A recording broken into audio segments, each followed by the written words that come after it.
নিয়ে আমরা আল্লাহর দরবারে শুকরিয়া জানাচ্ছি। এমন একটা সময়, যে সময় অলরেডি বিশ্বের কয়েকটা দেশে যুদ্ধ চলছে। যেন প্রধান উপদেষ্টা আজকে বিকাল 3টায় ডেকেছেন, একটা জরুরি বৈঠক ডেকেছেন। বাংলাদেশের বিভিন্ন রাজনৈতিক দল, প্রশাসনে যারা আছে বিভিন্ন বিভাগে, তাদেরকে প্রধানদেরকে ডাক দিয়ে বলছে যে সতর্ক থাকা লাগবে। তার মানে কিছু আঁচ পেয়েছে হয়তো। যেহেতু আজ নিরাপত্তার বেষ্টনী থেকে আমরা অনেকেই বের হয়ে যাচ্ছি, আমাদের নিরাপত্তা এখন আর নেই।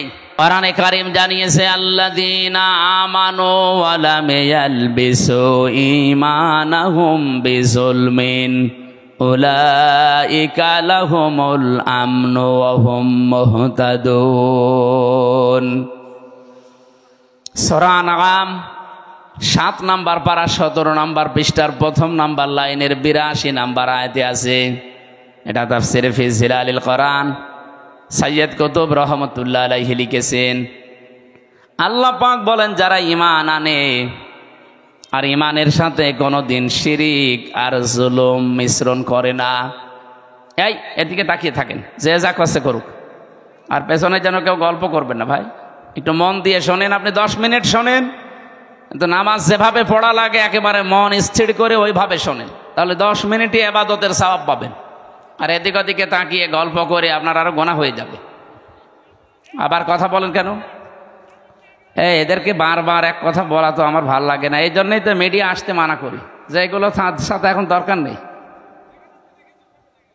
যত বলে যে আপনারা আমি আগার আসে আর সব কিছু ঠিক করে বসে পড়বে, এরপরে যদি কেউ দাঁড়ায় না তার খবর আছে। আর এখানে আপনি দাঁড়িয়ে আছেন কেন? পেছনে দেখতে পাচ্ছেন একটা লোক আপনার জন্য এখনই চিল্লাবে। এটা তো রাজশাহী বিভাগ না? রংপুরে গেলে না একটা শব্দ শোনা যায়, মফিজ। এই বিভাগে তো এই শব্দ শুনলে কেমন লাগে না? আমার মনে হয় যে এই লোকটার বাড়ি মনে হয় রংপুর বিভাগে। তাছাড়া তো এখানে দাঁড়িয়ে থাকার এভাবে কথা ছিল না। এই বিভাগের বদনাম করার জন্য এসেছে। যান একটু, যে যেখানে জায়গা পান হয় বসেন, নাই দাঁড়িয়ে থাকেন, কিন্তু কথা বলবেন না ভাই। যেহেতু আমরা এবাদতে অলরেডি প্রবেশ করেছি, এবাদত যেইভাবে করা লাগে আপনি একটু ওইভাবে করেন। এবাদতটা শেষ হয়ে গেলে তখন আপনার মন মতো চলেন। বলেন তো, নামাজ একটা এবাদত, এই নামাজে দাঁড়িয়ে কেউ এদিকে ওদিকে তাকায়? কয়টা ফ্যান আছে গুনে নেয়? কি কথা বলছেন এখন? তাহলে ওইটা যদি না করেন, এইটাও তো একটা এবাদত চলছে। এদিক ওদিকে তাকানো বন্ধ, এদিকে তাকিয়ে থাকেন। গুরুত্বপূর্ণ কয়েকটা মেসেজ আছে আজকের আয়াতে। স্থান কাল পাত্র ভেদে বাস্তবতার নিরিখে আমরা তাফসীরুল কোরআন মাহফিলে কোরআন থেকে কথা বলার চেষ্টা চালাবো। ওয়া মা তাওফীকি ইল্লা বিল্লাহ। আল্লাহ বলেন, এখন যে নিরাপত্তাহীনতায় পৃথিবীর মানুষেরা ভুগতেছে, নিরাপত্তা দেওয়ার মালিক একচ্ছত্রভাবে চীন। এত আসতে বললেন? তুরস্ক, রাশিয়া, আমেরিকা, ভারত তো এখন নিজেরাই তো নিরাপত্তাহীনতায় ভুগতেছে। আজকে পাকিস্তানের এক লেফটেন্যান্ট কর্নেল, ওনার বাবা অলরেডি জানিয়ে দিয়েছে পাকিস্তান আর্মির কাছে, আমার ছেলে যুদ্ধের ময়দানে আছে, ওর যদি পেছনে গুলি লাগে তাহলে আমার বাড়িতে নিয়ে আসবেন না, ওর যদি সামনে গুলি লাগে আমার বাড়িতে নিয়ে আসবেন, আমার জায়গা ঠিক করা আছে, কবর দিয়ে দেব। ঠিক লাশ নিয়ে এসেছে আজকে। লাশ নিয়ে আসার পরে দেখে পেছনে একটা গুলিও লাগে নাই, সামনে গুলি লেগেছে 22টা। যাদের ইমান এই পর্যায়ে অলরেডি পৌঁছিয়ে গেছে তাদেরকে হারানো অত সম্ভব সহজ না। এমনি দাদার ভয় লেগে যাচ্ছে, দাদা পাগল হয়ে যাবে আর কিছুদিন যাক। একটা দেশের সাথে দাদার মিল নেই।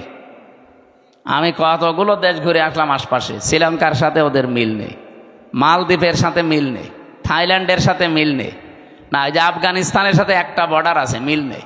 পাকিস্তানের সাথে তো দা কুমড়ার সম্পর্ক। এরপরে ভুটানের সাথে মিল নেই, মায়ানমারের সাথে মিল নেই। আমাদের সাথে মিল ছিল, বুবু ছিল, বুবু নেই, মিল নেই।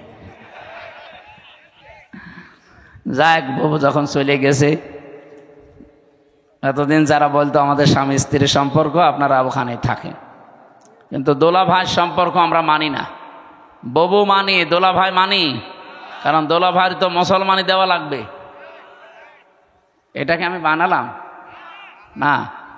সূরা বাকারা 2 নম্বর পারা 16 নম্বর পৃষ্ঠা 4 নম্বর লাইনে আছে। 221 নম্বর আয়াতের মাঝের অংশে দেখেন, কোন মুশরিক পুরুষকে কোন মুমিনা নারী বিয়ে করতে পারবে না যতক্ষণ সে মুসলমান না হয়। দাদা তো এখনো মুসলমান হয়েছে, তার সাথে আপনি এতদিন মিথ্যা কথা বলেছেন জাতির লোকের কাছে যে আমাদের স্বামী স্ত্রীর সম্পর্ক হয় কি করে। দাদা হচ্ছে ফুল হাতা আর আমরা হাফ হাতা। আমরা হাফ হাতা না, এখানে কয়েকটা হয়তো ফুল হাতা থাকতেও পারে, ওই যে ছোট ছোট বাচ্চা যারা।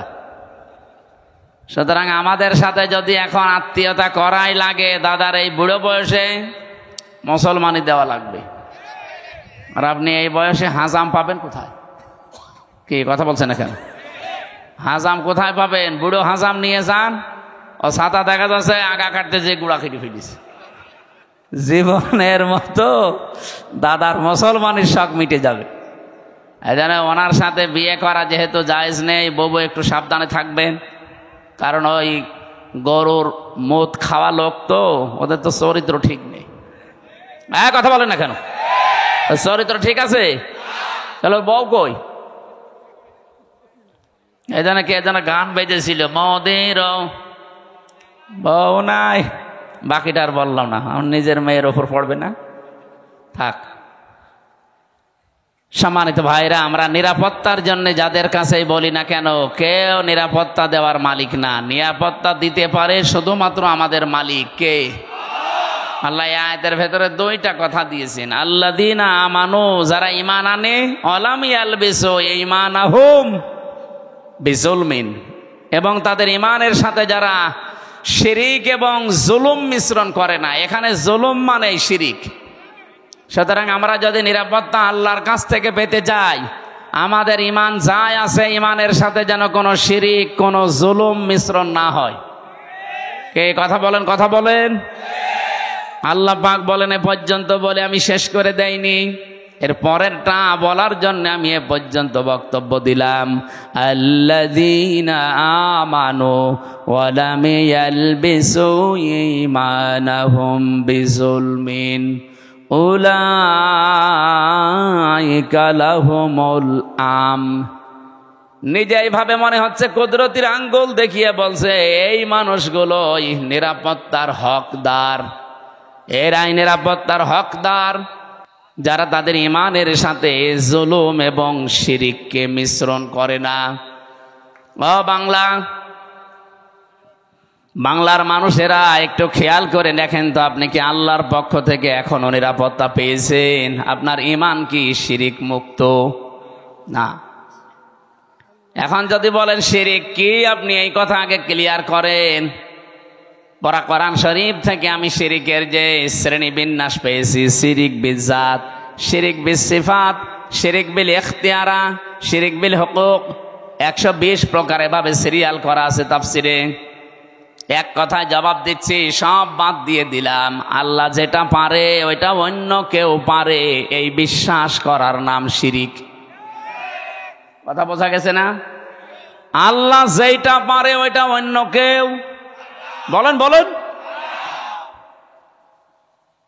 এই বাংলাদেশে বহু মানুষের মুসলমান নামের আগে মোহাম্মদ লেখে, নামের শেষে হোসাইন লেখে, কিন্তু মাঝখানের শব্দটা যাই হোক না কেন, ঈমান থাকার জন্যে যেটা দরকার ওইটা তার ভেতরে পাওয়া যায় না।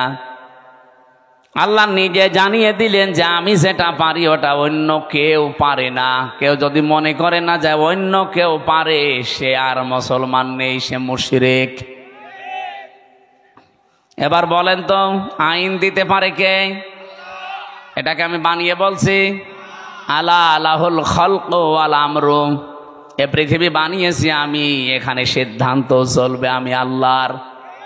সুতরাং এই জায়গায় যদি কেউ হাত দিয়ে বলে যে না আমরাও পারি, এই যে নারী কমিশন যে 318 পৃষ্ঠার রিপোর্ট দিয়েছে, আমি পুরাটা পড়েছি। এখানে আমি কোরআনে কারিমের প্রায় 13টা আয়াতে ওরা ভুল ধরেছে, আর 26টা হাদিস ওরা অস্বীকার করেছে একেবারে ডাইরেক্ট।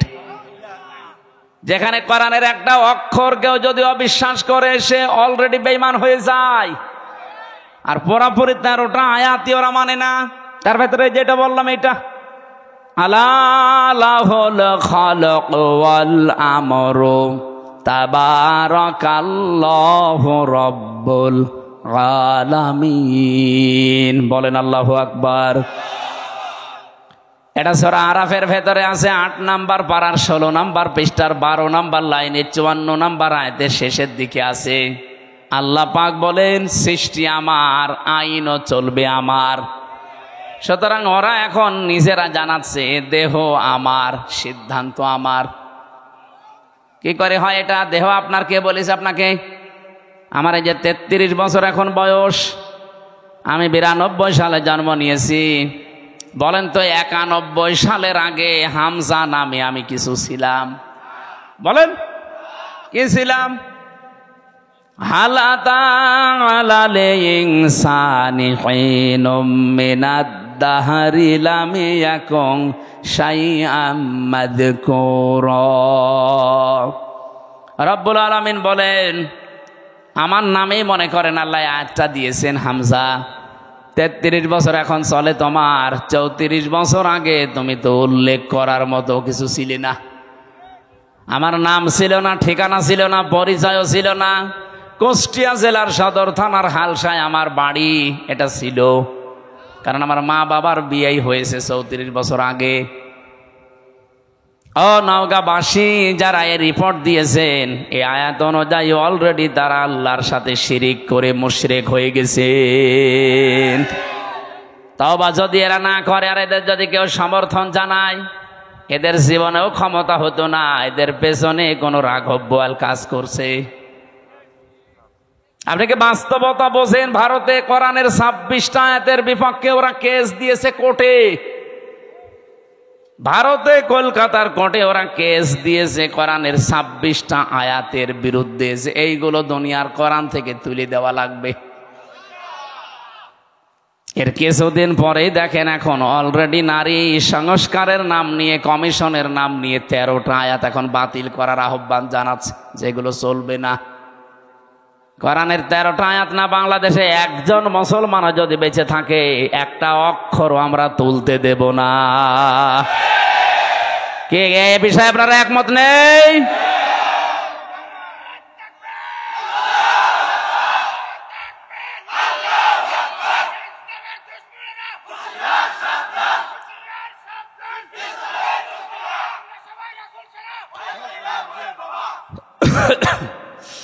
নওগাঁবাসী, আমি আবার বলছি, ঈমান যতটুকু আছে এটা আপনি নির্ভেজাল করবেন। আমি আবার বলছি, বারবার রিপিট করতাম না। নবীজিও মাঝে মাঝে গুরুত্বপূর্ণ কথা হলে ৩ বার বলতেন, আর যেটার কোনো গুরুত্ব নেই তিনি জীবনে একবারও বলেননি। আমার যে দীর্ঘ একটা হাদিস পড়েছিলাম, এর ব্যাখ্যায় 7টা আছে। আমরা এর ভেতরে একটা পয়েন্ট এটা আছে, যদি তুমি এই পৃথিবীতে অনর্থক কথাবার্তা, অনর্থক কাজ থেকে নিজেকে বাঁচিয়ে রাখতে পারো, মহান আল্লাহ তোমার জন্য 2টা নিয়ামত বরাদ্দ করে দেবে। আমরা যাব সামনে ওইদিকে। তাহলে এখান থেকে যে বলতে চাই, আল্লাহ যেটা পারে ওইটা অন্য কেউ। আবার বলেন, আল্লাহ যেটা পারে অন্য কেউ। সন্তান দিতে পারে শুধুমাত্র পীর সাহেব। কে? আপনাদের এই নওগাঁ জেলায় এই যে মান্দা, কয়েকদিন আগে এসেছিলাম, যে বাড়িতে বসলাম, ওই বাড়িওয়ালার 2টা ছেলে, আর একটা আছে পেটে 6 মাস, ছন করে দেখছে ওইটাও ছেলে হবে। পানি নিয়ে এসে বলছে, হুজুর এমন পানি পড়বেন যেন এবার মেয়ে হয়। মনে হচ্ছে আমি ডাউনলোড করে নিয়ে এসেছি। আর বগুড়া গাবতলী তারেক জিয়া সাহেবের গ্রামে একবার গিয়েছিলাম গত বছর। এক লোক এসে বলছে, হুজুরে আপেল পুড়ি দিন। আমি সূরা ফাতিহা পড়ে ফু দিলাম। আমার কানের কাছে মুখ নিয়ে বলছে, এমন আপেল পড়বেন যেন এবার ছেলে হয়। কেন? আমার বারবার মেয়ে হয়, তো এই জন্য আপনারা যে আমি আপেল পড়াচ্ছি। আপেল দিলাম ফেলে। আপেল কই? ফেলে দিস। আরে ভাই, আপেল পড়ে যদি ছেলে হইতো, আমার 3টা মেয়ে হইতো না? ম্যাডামেরও শুধু আপেল খাওয়াতাম। কি বিশ্বাস দেখেছেন হুজুরের উপরে? এই বিশ্বাসটা যদি আল্লাহর উপরে 100 ভাগ করতো, আমার মনে হয় আল্লাহ দিলে দিতে পারতো। আমি পারবো? আমি পারলে আমারটা পারতাম না? মেয়েরা যারা এসেছেন, এক কথায় শিরিক যেন জীবনে না ঢোকে। আল্লাহ যেটা পারে পৃথিবীর অন্য কেউ। একেবারে নির্ভেজাল থাকা লাগবে। আপনি আমল কম করেন, নামাজ রোজা জিকির আজগার একটু তো হালকা পাতলাও থাকে, কিন্তু ইমানের ভেতরে যদি একেবারে নির্ভেজাল হন, শিরিক মুক্ত থাকেন, আমি গ্যারান্টি দিতে পারি আপনাকে আল্লাহ জান্নাত দিয়ে দেবে। কিন্তু একেবারে গাড়ি গাড়ি পাহাড় পরিমাণ ইবাদত করে বসে আছেন, শিরিক নিয়ে আল্লাহর কাছে গেলে, সূরা ফুরকান 19 নম্বর পারা 1 নম্বর পৃষ্ঠা 4 নম্বর লাইনে 23 নম্বর আয়াত, আল্লাহ পাক বলেন, কাদিমনা ইলা মা আমিলু মিন আমালিন ফাজাআলনাহু হাবাআম মানসুরা। কোন মানুষ যদি শিরিক মিশ্রিত আমল নিয়ে আমার কাছে ধরা দেয়, ওটা তো দেখা দূরের কথা, ওর মুখের উপরে ধুলি কণার মতো নিক্ষেপ করব। যেন আমাদের জীবন যেন এরকম না হয়ে যায়। আমরা নিরাপত্তা চাই কার কাছে? শিরিক মুক্ত হওয়া লাগবে। বোঝা গেছে? 2 নম্বরে না, আপনারা শুনছেন না, আমি একেবারে পয়েন্ট আকারে বলছি। এরপরও যদি মনে রাখতে না পারেন, তো বাড়ি গেলে তো এক্ষুনি ভুলে যাবেন। গলা শুকিয়ে যাচ্ছে, পানি দেওয়া যায় না? পানি বা একটু চা দিলে আছে? ফ্যান বন্ধ হয়ে গেল।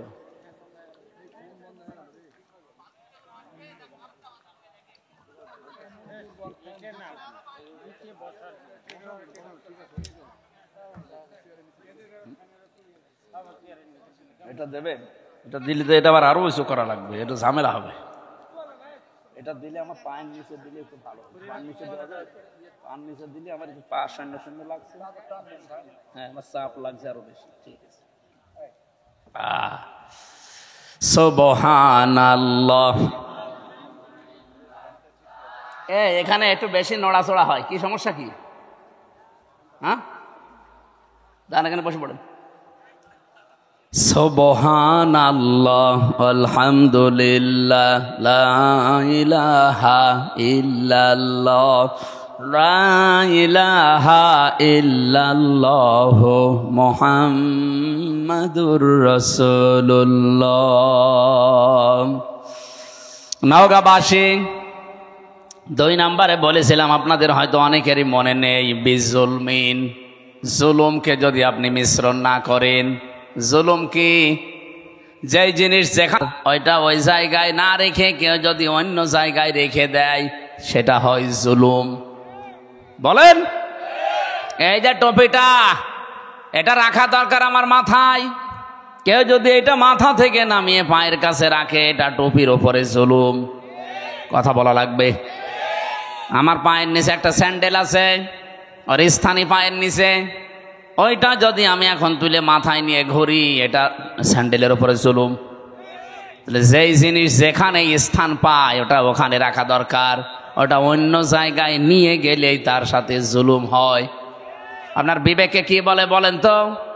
92% মুসলমান আমরা এখানে বাস করি, এই কোরআন থাকার দরকার ছিল সংসদে। এই কথা বলেন না কেন? এই 54 বছরে আমরা নিয়ে যেতে পেরেছি, এটা কোরআনের ওপরে জুলুম। আপনি যাই মনে করেন, কোরআনের ওপরে এটা জুলুম হচ্ছে, কারণ এটা এসেছে রাষ্ট্রীয় ফরমান হিসাবে। আপনি এই তথ্য পাবেন সূরা রদ 37 নম্বর আয়াতে 13 নম্বর পারা 13 নম্বর পৃষ্ঠা 13 নম্বর লাইনে আছে, ওয়া কাযালিকা আনজালনাহু হুকমান আরাবিয়্যা। অবশ্যই আমি আপনার প্রতি যে কোরআন নাজিল করেছি, এটা সাধারণ জিনিস না, এটা হুকুম। এটা কি? এটা আইন হিসাবে নাজিল করলাম, যার বাংলা নাম আমরা বলি সংবিধান। এটা সংবিধান হিসাবে নাজিল হয়েছে। যদিও আজকের তেলাওয়াত কিন্তু আয়াত ওই লাইনে না, আজকে পারিবারিক জীবন নিয়ে একটা আয়াত পড়েছি। আমরা পারিবারিক জীবনের কিছু সমস্যা আজকে আয়াত দিয়ে তুলে ধরবো এবং সলিউশন দেব এই আয়াত থেকেই ইনশাআল্লাহ। আমরা আজকের আয়াত থেকে যতটুকু বুঝলাম, যে আমরা যদি আল্লাহর কাছ থেকে নিরাপত্তা পেতে চাই, কিছু কিছু পয়েন্ট আমাদের মানা লাগবে। 1 নম্বরে, জীবনে কোনো দিন শিরিক যেন না থাকে, যদি থাকে আজকে থেকে তওবা করে ওটা বাদ দিন। 2 নম্বরে, আমাদের জীবনে যেন জুলুম না থাকে। কি কথা বলেন না কেন? শব্দটা যদিও শুনতে ছোট মনে হচ্ছে, এত বড় মারাত্মক একটা শব্দ এই জুলুম। আমার আল্লাহ পাক আরশ পর্যন্ত কাঁপন ধরে এই জুলুম যদি কোনো জায়গায় দেখে। পারা কোরআন শরীফে সূরা শূরা 25 নম্বর পারা 6 নম্বর পৃষ্ঠা 13 নম্বর লাইনের 42 নম্বর আয়াত একটু পড়বেন। আমি পড়লে আমার শরীরে কেমন যেন কম্পন ধরে। ইন্নামাস সাবিলু আলাল্লাযীনা ইয়াযলিমুনান নাস। আল্লাহ পাক বলেন, আমি নিজে মামলা দেব, নিজে অভিযোগ দায়ের করব, নিজে কেস করব তাদের বিরুদ্ধে যারা মানুষ হয়ে মানুষের ওপরে জুলুম করে। যারা ভিকটিম আছেন এখানে বলেন তো আয়াত অনুযায়ী বাংলাদেশে এই 15.5 বছরে আমরা অনেকেই বসে আছি যারা মানুষ হয়ে মানুষের ওপরে জুলুম করেছে। এক কথা বলেন না কেন? বিনা কারণে বহু মানুষ এই দেশে জুলুমের শিকার হয়েছে। এখনো পর্যন্ত একজন বিনা কারণে জেল খাটতেছে, আজহার। আপনাদের পাশের বিভাগ রংপুরের মানুষ এটিএম আজহারুল ইসলাম। আমার তো বারবার বলতে ইচ্ছে হয়, এই 15.5 বছরে যত রাজনৈতিক মামলা হাসিনার দলের লোক দিয়েছে সবগুলো বেকসুর খালাস দেওয়া দরকার। ম্যাডামকে যেভাবে খালাস দিয়েছেন, না একটু তাড়াতাড়ি করে।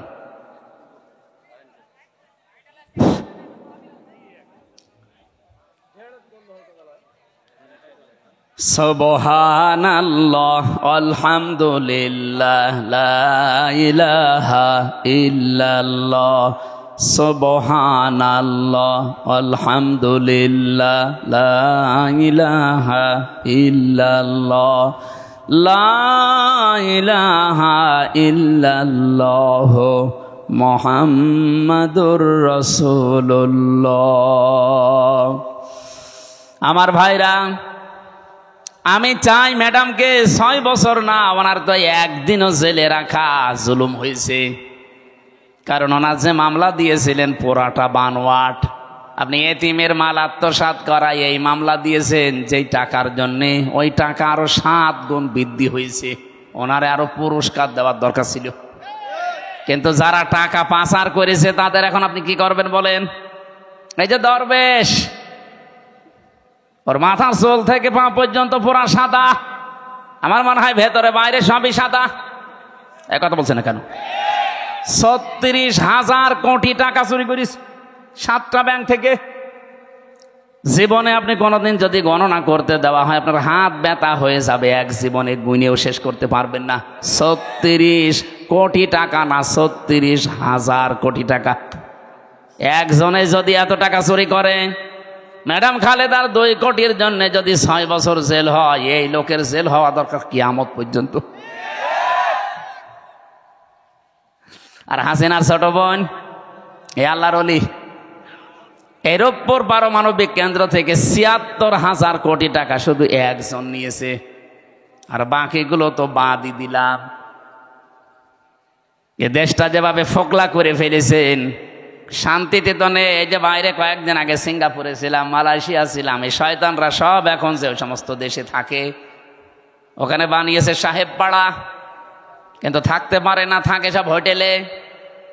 মালয়েশিয়া যে হোটেলে উঠলাম, সিঙ্গাপুরে যে হোটেলে উঠলাম, নিচে নেমে দেখি 2 জন চা খাচ্ছে। কি গো? হুজুর আমরা আগেই পালিয়েছি। পালালেন কেন? আপনার না 620টা বাড়ি, ওই যে চট্টগ্রামের ওইটার ভূমি মন্ত্রী ছিল, 620টা বাড়ি বানিয়েছে শয়তান। একটা বাড়িতেও থাকতে পারে না, এখন থাকে হোটেলে, তাও চুরি করে। হুজুর দোয়া করবেন, তখন দোয়া বের হয়। আর ভালো লোকের কাছে দোয়া চাইছে। আমার মনে হয় এই 9 মাস যদি থাকতো আরো 200 বাড়ি বানাইতো। এক কথা বলেন না কেন? সব দর বাবার টাকায় বানাইতো। বলেন বলেন। এই জুলুম যা করেছেন, জুলুমের এখন আল্লাহ নিজে শোধ নিচ্ছেন আপনাদের উপরে। আলা তাহসাবান্নাল্লাহা গাফিলান আম্মা ইয়ামালুজ জালিমুন। সূরা ইব্রাহিমের 42 নম্বর আয়াতের প্রথম অংশে আছে 13 নম্বর পারা, 19 নাম্বার পৃষ্ঠা 12 নাম্বার লাইনে আছে। আল্লাহ পাক বলেন, হে নবী, আপনি কি মনে করেন যে আমি জালেমদের কোনো খবর রাখি না? কে বলেছে? যে যেখানে যাররা পরিমাণও জুলুম করে, দুনিয়ার কোনো কিছু খেয়াল না থাকলে আমার ওইটা খেয়াল থাকে। আমি আমার একেবারে নজরে রাখি, জুলুমটা দেখলে আমি আল্লাহ নিজে। কারণ মাজলুমের বরদুয়ার আমার মাঝে কোনো পর্দা নেই, হিসাব নেই, ও শুধু বলতে দেরি, পৌঁছাতে দেরি হয় না। হাদিসে কুদসি এটা, ইত্তাকি দাওয়াতাল মাজলুম ফাইন্নাহা লাইসা বাইনাহু ওয়া বাইনাল্লাহি হিজাব। হে পৃথিবীর মানুষেরা, মাজলুমের বরদুয়া থেকে বেঁচে থাকবা, কারণ মাজলুমের বরদুয়ার আল্লাহর ভেতরে কোনো হিজাব, পর্দা থাকে না। আমি রিমান্ডে আমার আগে ছাত্র দলের এক ভাইকে নিয়ে গেল। এই যে জুলুম আমি নিজে দেখেছি, রিমান্ডের নামে যে টর্চার করেছিল এই শয়তানগুলো আমাদের উপরে, এটা আমি বসতে পারি না কেন? 11 ঘন্টা আমারে টাঙিয়ে রেখেছে, চোখ বেঁধে মাজায় দড়ি দিয়ে। এরপর থেকে আমারে মাজাও ব্যথা, পিঠেও ব্যথা। বসতে গেলে শক্ত জিনিসে বসলে 10 মিনিটের ভেতর ব্যথা শুরু হয়। আমার আগে ওনার পাশের রুম থেকে, সেল থেকে নিয়ে গেল, চোখ বেঁধে কালো কাপড় দিয়ে, পেছনে ডান্ডা বেড়ি, হ্যান্ডকাপ লাগিয়ে ডান্ডা বেড়ি দিয়ে আস্তে আস্তে টেনে নিয়ে যাচ্ছে। ভালো মানুষ নিয়ে গেল, আসার সময় দেখি ও মা ও বাবা বলে চিল্লাচ্ছে। আসার পরে দেখি এইগুলো একটাও নখ নেই, সব সাদা লাগছে। সাদা এমনি হয়নি, এই হাত এভাবে চেয়ারের সাথে বেঁধে দেয়। আমারে দেখিয়েছিল ওই যে নখ যেগুলো দিয়ে তোলে, আমারে বলছে, হুজুর আমরা এটা দিয়ে নখ তুলি। হাতের সাথে ক্লিপ লাগিয়ে দেয়, গলার সাথে একটা বেল্ট লাগিয়ে দেয় চেয়ারে, আপনি নড়তে পারবেন না, শুধু একটা মাত্র টিপ দেবে, 1 মিনিটে আপনি 120 বার ঘুরবেন। এমন সিস্টেম করা আছে, ওই মেশিনটা শুধু হাতে আর পায়ের সাথে লাগাবে। এগুলো জেলা থানা শহরে না, এগুলো পাওয়া যায় বিভাগীয় শহরে, এবং বিশেষ করে কাউন্টার টেররিজমে। ডিবি অফিসের নিচতলায় মাটির নিচে যে ঘর আছে, আপনার বিশ্বাস যদি এখন মনে হয় নেই, এগুলো আমি নিজে দেখেছি রিমান্ডে থাকাকালীন। একটা শুধু টিপ মারে, এক টিপে আপনার নখ যতগুলো আছে সব খসে চলে আসে। আরে ভাই, নখ খসে গেলে ছেড়ে দে না, ওর ওপর আবার লবণ ছিটিয়ে দেয়। ছাত্র দলের ওই ভাইয়ের এই যে নখগুলো যে সাদা সাদা এমনি না, নখ তুলে নেওয়ার পরে ওর উপরে ওই মোল্লা সল্ট, সাদা ধবধবে লবণ, ওটা ছিটিয়ে দিয়েছে, তখন সাদা লাগছে। এই জন্যই তো এরকম চিৎকার মারছিল। আমার যে অফিসার নিয়েছিল সঞ্জয় দত্ত হিন্দু, এ বেটা বলছিল আমি নিজে শিবিরের যে সাবেক কেন্দ্রীয় সভাপতি দেলাওয়ার, এই ঠাকুরগাঁও বাড়ি, ওরে আমরা ফুটবলের মতো লাথিয়েছি। ওরও হাতের পায়ের নখ সব তুলে নিয়েছে। এই যে জুলুমগুলো যারা করেছিলেন, মানুষ জুলুম করে একটা টার্গেট নিয়ে। আমি আয়াতের তাফসিরে একটা ঘটনা পড়েছি, সাদ্দাত বাদশাহ, এর নাম শোনেননি? এই লোকটা, তার স্বপ্ন সাদ ছিল আমি দুনিয়ায় জান্নাত বানিয়ে নিজে উদ্বোধন করব। কিন্তু তার এই পেছনে আমি পড়ে দেখেছি তাফসিরে তাবারির ভেতরে আছে, আল্লাহ তার এই স্বপ্ন সাদ পূরণ করতে দেয়নি শুধু একটা মহিলার বর দেওয়ার কারণে। ওই জামানার নবী যিনি ছিলেন হযরত হুদ আলাইহিস সালাম, তার কাছে জিজ্ঞাসা করে করে ও জান্নাত বানিয়েছিল যে তোমার আল্লাহর বানানো জান্নাত আমার লাগবে না, আমি নিজে বানাবো। এখান থেকে একটা শিক্ষা আমি নিয়ে এসেছি, ভালো করে খেয়াল করবেন। 20 বছর ধরে ওর জান্নাত বানাচ্ছে, 22,000 শ্রমিক কাজে লাগিয়েছে। এলাকায় যত স্বর্ণ রূপা পাওয়া যায় সব নিয়ে আসতেছে বিভিন্ন জায়গা থেকে, পেয়াদাদেরকে পাঠিয়ে দেয়, যাও যেখানে যা সোনা রূপা পাও নিয়ে আসো, আমার জান্নাত বানাতে হবে। একটা মহিলা বিধবা, তার মা বাবা নেই, ইয়েতিম, বিয়ে হওয়ার কয়েকদিন পরে স্বামী মারা গেছে। তার কাছে স্বামীর দেওয়া 1 টুকরা স্বর্ণ ছিল, ও যে বলছে ওইটা দেওয়া লাগবে, বাদশার স্বপ্ন পূরণ করতে হবে। মেয়েটা বলেছে আমার এই শেষ সম্বল, এটা নেবেন না। বারবার নিষেধ করার পরও শোনে নাই, না বাদশার স্বপ্ন সাদ, এ পূরণ করাই লাগবে। জোর করে যখন কেড়ে নিতে গেছে, মেয়েটা মাটির ভেতরে গড়াগড়ি দিয়ে কেঁদেছিল। তাফসিরে ফিজিল কি তাবারির মুফাসসির লিখেছেন, ওই দিন সঙ্গে সঙ্গে মেয়েটা দিয়েছে এই মাজলুম অবস্থায়। আল্লাহ আমার জীবনের শেষ সম্বলটুকু যে কেড়ে নিল, তাকে তুমি স্বপ্ন পূরণ করতে দিও না। এ দোয়াটা কবুল হয়ে গেছে। এ লোকটা জান্নাত যেদিন উদ্বোধন হবে, এত সিকিউরিটি দেওয়া, একটা পিপিলিকা আসার মতো কায়দা নিয়ে এত সিকিউরিটি দেওয়া, হঠাৎ জান্নাতের মেন গেটে যাবার পরে দেখে একটা ফকির বসা। জিজ্ঞাসা করছে এখানে আসলে কি করে? ফকির ওখান থেকে বলে, বাদশাহ ঘোড়ার পেট থেকে একটু কানটা কাত করেন, আমার কিছু কথা আছে। বলে পরে না, এখনই বলবো। এখনই বলবো মানে কে তুমি? এত গরমে কথা বলো। ওপর থেকে যখন মাথাটা নিচের দিকে একটু দেওয়ার সিস্টেম ছিল, কান যেহেতু দিয়েছে, কানের কাছে মুখ নিয়ে বলে, আমি দুনিয়ার সাধারণ ফকির না, আমি ফেরেশতা আজরাইল।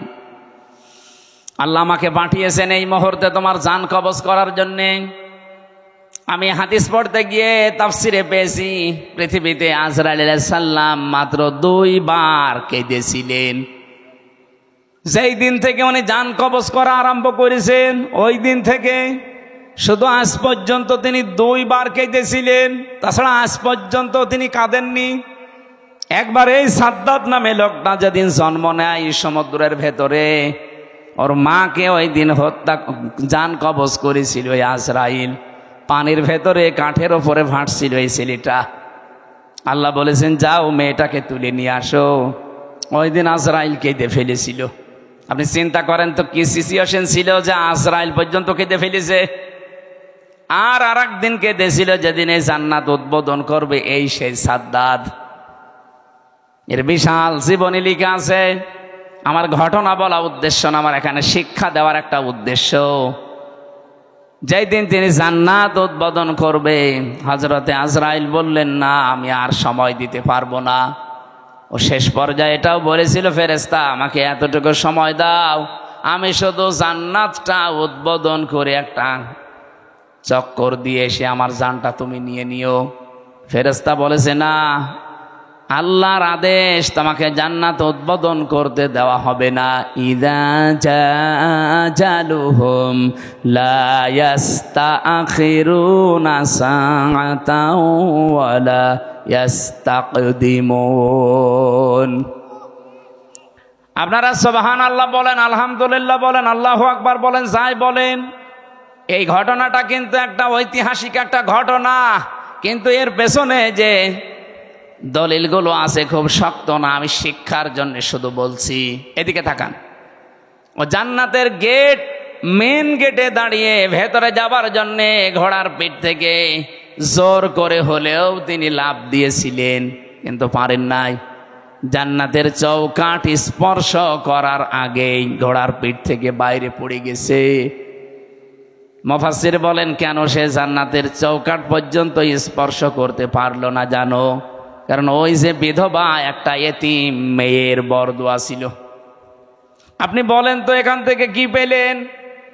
এত বড় বিশাল শক্তিশালী বাদশাহ তার স্বপ্ন পূরণ করার জন্য কি করেছে আপনি বলেন? 22,000 শ্রমিক কাজে লাগিয়েছে, 20 বছর একাধারে শ্রম দিয়ে বানিয়েছে, মনের মতো করে সাজিয়েছে। যেদিন উদ্বোধন করবে পারে নাই শুধু একটা মেয়ে লোকের, এতিম অসহায় বিধবা এই মেয়ে লোকটার বরদোয়া লেগেছিল যে আমার শেষ সম্বলটুকু যে কেড়ে নিল তার স্বপ্ন তুমি পূরণ করতে দিও না। আপনি রাগ করলেও এবার বলবো 15.5 বছর যারাই ছিল এরাও তো বিভিন্ন স্বপ্ন নিয়েছিল। কথা বলেন না কেন? কেউ বলেছিল যে 21 সাল হয়ে গেল, 21, তারপরে বলছে না 41 সাল হয়ে গেল, তারপরে বলে না 71 সাল। আমার মনে হয় একেবারে চলে যেত কিয়ামত পর্যন্ত। আপনি যে আশা নিয়ে এগিয়ে যাচ্ছিলেন, ওই মহিলার শুধু একটা বরদোয়া যদি থাকার কারণে এত বড় বাদশার স্বপ্ন সাত পূরণ না হয়, আপনারা যা করেছেন 15.5 বছরে একটা দুইটা না কত মানুষের শেষ সম্বল কেড়ে নিয়েছেন। আপনি নিজের থেকে বলেন, সিলেটের ইলিয়াস আলী আজ পর্যন্ত পাওয়া গেল না লোকটারে। কি সম্বল ছিল সিলেটের জন্যে। সঠিক কথা বলতো আমি দেখেছি, ভারতের আধিপত্য এই উগ্রপন্থী যারা এদের বিরুদ্ধে বজ্রকণ্ঠ ছিল লোকটার, কিন্তু তাকে আজ পর্যন্ত পাওয়া গেল না। তার পরিবারের তার ছোট্ট মেয়েটা, আমি দেখেছিলাম ওই দিন হাসিনার কাছে যেদিন যাই বলে আমার বাবাকে ফিরিয়ে দেন, কি মায়া কান্না করছিল যে না আমি দেখতেছি, অথচ ওই সময় তারে মেরে ফেলেছে। এত বড় নাটক আপনি করলেন। আমি ওই দিন ওনার চোখে পানি দেখিনি, কিন্তু সান্ত্বনা দেওয়া দেখেছি। আগস্টের 5 তারিখে ওনার চোখে আমি পানি দেখেছি। আমার এই ছোট্ট জীবনে ওনার দিকে আমি যতবার তাকিয়েছি, এই একবার শুধু কান্না দেখলাম। এর আগে জীবনেও কোনোদিন কে দিয়েছে বলে আমি দেখিনি, শুধু একটু কান্নার ভান করিস। আপনার পেছনে আপনার এই চেয়ারের সাথে কত মানুষের হাহাকার লেগে আছে আপনি জানেন। আমার মেয়েটার পিছন ভ্যান ধরে ঝুলছিল, এরপরও আপনার মন গলে নাই। 7 মাস আমি ওকে রেখে এসেছিলাম, বাড়ি যেয়ে দেখি একবারে ও 3.5-4 বছর হয়ে গেছে ওর বয়স। কারণ আমি একবারে 3 বছর কতদিন পরে বাড়ি থেকে গেলাম জেল থেকে। ও নিজেও আমারে চেনে না। যেদিন আমি জেল থেকে বাড়ি গিয়ে নিচতলায় দাঁড়িয়েছি, ওই ছোট মেয়েটা আমারে বলছে, হুজুর আমাদের বাড়ি আসেন। ও মনে করছে এরকম হুজুর বহু আসে 3 বছরে, এটা মনে হয় হুজুরই হবে। আমি যে ওর বাবা ও জানেই না, কারণ এই 3 বছরে তো জীবনে ওরা দেখিনি আমি। আমার সাথে দেখা সাক্ষাৎ পর্যন্ত, আমার যোগাযোগ পর্যন্ত বিচ্ছিন্ন ছিল। আমার আর মাওলানা মামুনুল হক আর তারেক জিয়া সাহেবের বন্ধু গিয়াসউদ্দিন মামুন ভাই, এই 3 জনের দিকে সিসি ক্যামেরা তাক করে রেখেছিল। 24 ঘন্টা আমাদের সাথে কেউ যেন না তাকায়, কথাও কেউ যেন না বলে ভয়। ওরা সব স্বরাষ্ট্র মন্ত্রণালয় থেকে বসে বসে দেখতো। ওই যে বুড়ো শয়তানটা স্বরাষ্ট্রমন্ত্রী যেটা, ওইটা ওখান থেকে মনিটরিং করতো, দেখতো আমাদের সাথে কেউ কথা বললে, রিপোর্ট দিলে তার চাকরি শেষ। সিসি ক্যামেরার আওতার বাইরে থেকে দাঁড়িয়ে ওই মুখ নাড়িয়ে নাড়িয়ে দেখতাম আমার সাথে কথা বলতো কারারক্ষীরা। সবচাইতে বেশি কষ্ট দিয়েছে গিয়াসউদ্দিন মামুন ভাইরে আর অপু সাহেব রে, তারেক জিয়া সাহেবের পিএসকে। বিশেষ করে অপু ভাই জীবনে আমার যে উপকার করেছে জেলখানার ভেতরে, আমি জীবনেও ভুলতে পারি না। যেখানেই যাই, বিশেষ করে তাহাজ্জুদের নামাজের পরে আমার ওনার নামটা এমনি মনে চলে আসে, আল্লাহ অপু মিয়াকে তুমি মাফ করে দিও, বলেন আমিন। উপকার যে করেছে আমি কৃতজ্ঞতা স্বীকার করি তার। বলেন তো, আমি একটা ছোট মানুষ, ওই সময় আমার 30 বছর বয়স ছিল, এখন নাই 33। কি করেছিলাম এত আমি, যে আমাকে এত শাস্তি দেওয়া লাগবে আপনার? 3টা বছর আমি জানি না যে বাইরে কেউ বেঁচে আছে না মরে গেছে। পরে বের হয়ে শুনছি আমার দাদা মরে গেছে, আমার আপন দাদা, যে আমাকে মাদ্রাসায় পড়িয়েছিল। আমি শুনলাম আমার চাচাতো এক ভাই ছিল, সে মরে গেছে। আমার একটা শালা ছিল, সেও মরে গেছে, চাচাতো শালা। আমার নানি বেঁচে ছিল, উনিও মারা গেছে। আমার নানা ছিল, উনিও মারা গেছে। একটাও আমি জানিও না, কারণ আমার কাছে কেউ খবর দিত না। ভয়ে আসবে কি করে? সিসি ক্যামেরা দেখলেই তার পরের দিন আবার পানিশমেন্ট দিত। ওই দূর থেকে মুখ নাড়িয়ে হাতের ইশারায় বলতো যে আপনার অমুকে অমুক। মানে আমি বুঝতাম যে হয়তো কেউ মরে গেছে আজকে। নিজেকে আপনি এই জায়গায় একটু দাঁড় করিয়ে বলেন তো, কি কড়াকড়ি করতো আমার সাথে। এই জুলুমটা করে আপনি কি পেলেন? এখন তো নিজেই দেশান্তরিত হয়ে বসে আছেন। কি কথা বলছেন না কেন? জুলুম করবেন না কারো উপরে, এটা আল্লাহ জীবনও সহ্য করে না। এত বড় নিকৃষ্ট একটা জিনিস, এত বড় বাদশার শুধু একটা মাজলুমের বরদোয়ার কারণে তার জান্নাত উদ্বোধন করা দূরের কথা, চৌকাঠে আল্লাহ পা দিতে দেয়নি। আর আপনি বিশাল স্বপ্ন সাদ নিয়ে বসে আছেন এত বড় বড় জুলুম করে। কত মানুষকে আয়না ঘরে রেখে তার জীবন শেষ করে দিয়েছেন। রিমান্ডে আমার যে মাটির নিচে নিয়েছিল যে ঘরে, ওরা নিজেরাই বলতো যে পাশ দিয়ে যেটা দেখতে পাচ্ছেন এই ড্রেন, এর ভেতরে কত মানুষকে আমরা কারেন্টের শক দিয়ে মাছের খাবার বানিয়ে দিয়েছি। এরকম অবস্থায় আপনি কি দিক দ্বারা ঠিক থাকবে আপনার? এরপরে আমার বলছে আপনাকে যা বলতে বলি, এটা যদি ম্যাজিস্ট্রেটের কাছে না বলেন আপনার বউ তুলে নিয়ে আনবো। আপনি কত বড় ইমানদার যে এই সময় ঠিক থাকতে পারবেন বলেন? এই শেষ পর্যায়ে 10 দিন একাধারে অত্যাচার করার পর আমার মাথার চুল থেকে পায়ের তালু পর্যন্ত 1 ইঞ্চি জায়গা বাকি নেই, যেখানে টর্চার করে নাই। শেষ পর্যন্ত আমার সহ্যের বাইরে চলে যাওয়ার পরে বললাম, যান, যা বলবেন বলেন, আর কি করব। যে বলছে আপনার বউ তুলে নিয়ে আনবো, তখন আর কিছু বলা যায়? আর কারণ ওদের তো চরিত্র নেই। বারবার চিন্তা হচ্ছিল, বাচ্চাটার বয়স কেবল 7 মাস, এ অবস্থায় তুলে নিয়ে আসলে তো বাচ্চাটাও নিয়ে আসবে, আর যেখানে আমারে রাখে এত বড় বড় মশায় আমারে কামড় দেয়, ওরা আসলে এমনি মশার কামড়ে মরে যাবে। এই জন্য বললাম যে যান স্যার, যা ভাল লাগে করেন, আপনারা যা বলতে বলেন আমি বলবো। সব জামাত ইসলামের বিরুদ্ধে, শিবিরের বিরুদ্ধে, আর আমি আকিস গ্রুপে চাকরি করতাম, আকিস গ্রুপের বিরুদ্ধে এই কথাগুলো লিখে নিয়েছে, অথচ একটা কথাও আমার না। ওরা 10টা পয়েন্ট লিখে আমার সই করে বলছে, হুজুর সই করেন, আপনারা ছেড়ে দেব। তখন আমি 164 বুঝতাম না, সই করে দিলাম ম্যাজিস্ট্রেটের সামনে। পরে শুনছি ওইটা আমার জবানবন্দি, ওরা লিখে নিয়েছে। এই যে কায়দা কৌশল করে প্রতারণা করি। আল্লাহরও বিচার আছে। 10 দিন পরে আমি যে জেলে যেয়ে দেখি ওই ম্যাজিস্ট্রেট যেটা আমার সই করেছিল প্রতারণা করে মিথ্যা বলে, ও দেখি জেলখানায়। কি গো হুজুর, আমার বউ আমারে মামলা দিয়েছে। ঠিক করিস, শয়তান। যৌতুকের মামলা দিয়েছে। এই জুলুমগুলো যারা করেছিলেন, এই জুলুমের কারণে আল্লাহ রাব্বুল আলামিন জালেমদের স্বপ্ন সাধ পূরণ করতে দেয় না। যে যত বড় বড় আশা নিয়ে রেখেছিলেন, একটা আশাও কিন্তু জালেমদের পূরণ হয়নি। আর সামনে যদি কেউ জুলুম করে, তার আশাও পূরণ হবে। আরো জোরে বলেন, হবে না? তা আল্লাহর গ্যারান্টি কয়েক জায়গায় পেয়েছি আমি। এটা 1 নম্বরে পেয়েছি সূরা ইব্রাহিমের ভেতরে, 2 নম্বরে সূরা শুরার ভেতরে, 3 নম্বরে সূরা আনামের ভেতরে। যারা জুলুম করে, আমার আল্লাহ তাদের ছেদ কেটে দেয়, ওদের স্বপ্ন সাত পর্যন্ত আর যেতে পারে না। কোরআনে কারীম জানিয়েছে, সূরা আলে ইমরানের ভেতরে আছে, ইন্নামা নুমলি লাহুম লিয়াজদাদু ইসমা ওয়া লাহুম আযাবুম মুহিন। অবশ্যই মানুষের পাপ যখন সীমা ছাড়িয়ে যায়, সীমা লঙ্ঘন করে ফেলে লোকটা, তখন ওই লোকটার জন্য অপমানজনক শাস্তি আল্লাহ রেডি করে রাখে। নওগাঁবাসী, আমাদের জীবনে যেন এরকম কিছু সামনে না আসে। চেয়ারে কারা আসবেন আমরা জানি না, যারা আসবেন তারা যেন নিজের ওপরে, পরিবারের ওপরে, সমাজের ওপরে, রাষ্ট্রের ওপরে, জনগণের ওপরে জুলুম করবেন না। কথা বলেন না কেন? বারবার বলছি, আহ্বান জানিয়ে, এটা রেকর্ড হচ্ছে, সারা দেশ চলছে। যারা আসবে জুলুম করবেন না।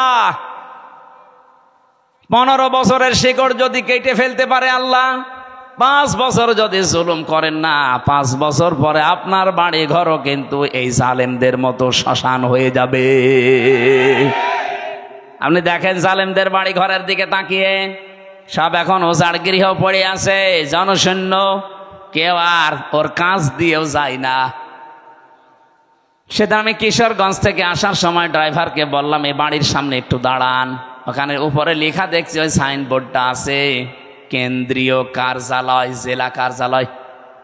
আমি নাম নিলাম না, বললাম এখানে দাঁড়ান তো একটু দেখি। ভেতরে একটু তাকিয়ে দেখি 4-5 জন প্রসাব করছে, কেউ এদিকে, কেউ এদিকে, কেউ এদিকে। মনে আছে জামাতবদ্ধ টয়লেট চলছে।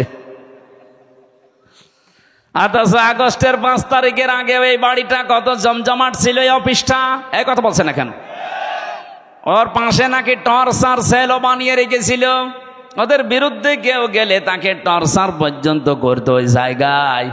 অথচ আজ নীরব হয়ে পড়ে আছে, এখন পায়খানা হয়ে গেছে। আজকে আসার সময় কে যেন বলছিল, কেন্দ্রীয় কার্যালয় যেটা ওই জালেমদের, ওইটাও নাকি এখন টয়লেট হয়ে গেছে। ওটা এখন নাকি জেনার কারখানা। রাতের বেলা গিয়ে নারী পুরুষ ওখানে নাকি অনেকে জেনা করে। বলেন নাউজুবিল্লাহ। কোরআনে কারিমে আছে, কোন জায়গায় যদি জুলুম হয়, ওই জায়গা পর্যন্ত আল্লাহ অভিশপ্ত করে দেয়। এই জন্য আমরা আবার বলছি, ভাই জীবনে আর যাই করেন যেন জুলুম করবেন না। আল্লাহ রাব্বুল আলামিন এই পৃথিবীতে যত জায়গায় জুলুম করা নিষেধ করেছেন, তার অন্যতম এখানে একটা জায়গা আছে, সূরা আলে ইমরানের 14 নম্বর আয়াত। রব্বুল আলামিন বলেন, এদিকে তাকিয়ে থাকবেন, প্রথমে 7টা জিনিসের নাম পাবেন, এরপরে 3টা জিনিস আমার আল্লাহ পুরস্কার ঘোষণা দিয়েছেন। এই পুরস্কার পাওয়ার জন্য আমার আল্লাহ 7টা গুণ আমাদেরকে অর্জন করার আহ্বান জানিয়েছেন। এই 14, 15, 16, 17 এই নাম্বার আয়াতগুলো থেকে এখন আমি তাফসির করছি। সূরা আলে ইমরান, যুজ্জিনা লিন-নাসি হুব্বুশ শাহাওয়াতি মিনান নিসাই ওয়াল বানিন। আল্লাহ পাক বলেন, আমি শোভন করে দিয়েছি, আকর্ষণীয় করে দিয়েছি, আমি লোভনীয় বস্তু বানিয়ে দিয়েছি, আসক্তি তৈরি করে দিয়েছি এই পৃথিবীতে 7টা জিনিসের উপরে। তার 1 নম্বরে নারী। 1 নাম্বার কি? এই জন্য দুনিয়ায় এই জায়গায় খুব সেন্সিটিভ থাকা লাগবে। মেয়েদের প্রতি আকর্ষণ, মেয়েদের প্রতি আসক্তি, তাদের প্রতি ভালোবাসা, লোভ, চিত্রাকর্ষণ, এগুলো আল্লাহ বানিয়ে দিয়েছেন। এই জায়গাতে খুব সেন্সিটিভ থাকা লাগবে আমাদের। বিশেষ করে এখন যে তথ্য প্রযুক্তির যুগ চলছে, মোবাইলে যারা কথা বলেন বিভিন্ন জায়গায়, ইমোতে বলেন, হোয়াটসঅ্যাপে বলেন, মেসেঞ্জারে বলেন, আর যাই বলেন না কেন খুব সাবধানে কথা বলবেন, কারণ আপনার প্রতিটা কথা কিন্তু রেকর্ড করা হচ্ছে। এই কথা বলছেন, আপনি হয়তো টের পাচ্ছেন না যে না এটা আবার কে ধরবে মানে আমি রিমান্ডে আমার শুনিয়েছিল, কোথায় আমার ম্যাডামের সাথে, আমার মায়ের সাথে সাতক্ষীরা থেকে একজন কল দিয়ে কি বলেছে ওটা দেখি রিমান্ডে 2য় দিন আমার শোনায়। কি গো, ওদের কাছে এমন উন্নত মেশিন ওরা ইসরায়েল থেকে নিয়ে এসেছিল, ওরা যারা ট্যাগ করে তারা একেবারে নাড়ি নক্ষত্র পর্যন্ত বের করে। আপনি একটা মিথ্যা কথা বলবেন, জীবনেও ছাড় পাবেন না, ও পরের দিন আবার ওটা দেখাবে। এই যে যারা পরকীয়া প্রেমী আছেন, নিজের স্ত্রী বাদ দিয়ে অন্যের সাথে যাদের লাইন আছে, আপনি দেখবেন যদি ব্রেকআপ হয়ে যায়, ওই মহিলা যদি ওইটা রেকর্ড করে রাখে, তারপরে আপনার দেশে চলাফেরা করা, সংসারে তখন অশান্তির শেষ থাকবে না। এরকম কোন লাইনে কেউ আছেন কিনা? যদি থাকেন একটু হাত তুলে দেখান, আল্লাহ আপনাকে দেখি। হ্যাঁ ছেলে, খুব আরাম লাগছে তোমার।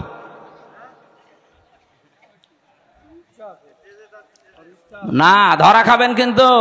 দেখলেন না টাকলা মোরাদ, মাত্র 6 মিনিট 9 সেকেন্ডের অডিও কল, তাও ফাঁস হয়ে গেছে। ওর মন্ত্রিত্ব শেষ, ওর এমপিগিরি শেষ, দল থেকে বাদ। আর কি অপমান! অত 6 মিনিট 9 সেকেন্ড না, এরকম হাজার হাজার মিনিট আমাদের এখন রেকর্ড হয়ে আছে। আমাদের এগুলো যদি আমার আল্লাহ ফাঁস করে দেয় কি হবে আপনি টের পাচ্ছেন? এগুলো তো আমি পারি না ভাই, এটার জন্য নিয়ে আসতে হবে, আলাদাভাবে বক্তা নিয়ে আসতে পারেন এগুলোর জন্য। যাদের এই যে রাত 10:30 পর্যন্ত কথা বলালেন, কি করলো তোরা? হ্যাঁ, ওরমাল মানে ও গামছা। তো এখন আমি আয়াত শুরু করছি, এটা দিলে হবে মানুষ তো? হ্যাঁ,